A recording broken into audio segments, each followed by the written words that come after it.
Alors, des évos pour Red Bull et Mercedes concernant Imola. J'ai entendu dire par une source très fiable que Red Bull avait résolu le problème à 75% au cours des dernières semaines. Environ 7 kilos seront retirés de la voiture Imola. Ils ont rendu à faire maigrir le plancher et beaucoup d'autres pièces qui sont un peu plus légères. Environ 7 kilos donc de moins dans la voiture aurait permis à Verstappen d'être environ 2 dixièmes par tour plus rapide en Arabie Saoudite. Sur 50 tours, c'est 10 secondes. C'est ainsi que vous le calculez, la différence est très grande. Mercedes a encore plus besoin d'amélioration simplement pour revenir au niveau des meilleurs.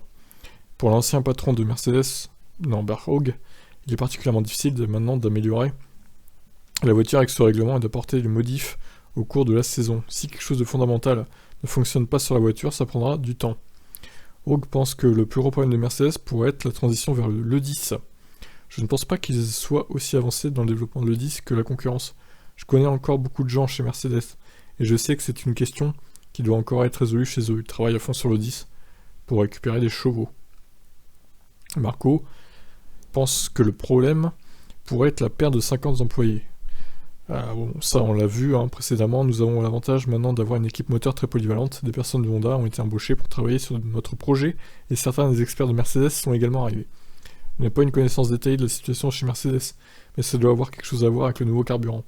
Il serait également normal que ces soucis soient aussi dus dans une certaine mesure à toutes les personnes qui sont parties de chez eux. Du côté de Ferrari, on ne reste pas les bras croisés non plus. Un gain de poids est aussi annoncé pour les F1 75 d'ici Imola ou Barcelone, avec un tout nouveau kit aéro qui permettrait de significativement améliorer la vitesse de pointe grâce à la réduction du marsouinage qui handicape encore un peu la Scuderia. Beaucoup moins que Mercedes du coup. Ok, pour les petites nouvelles concernant les futures évolutions. Je vous laisse commenter, ciao ciao.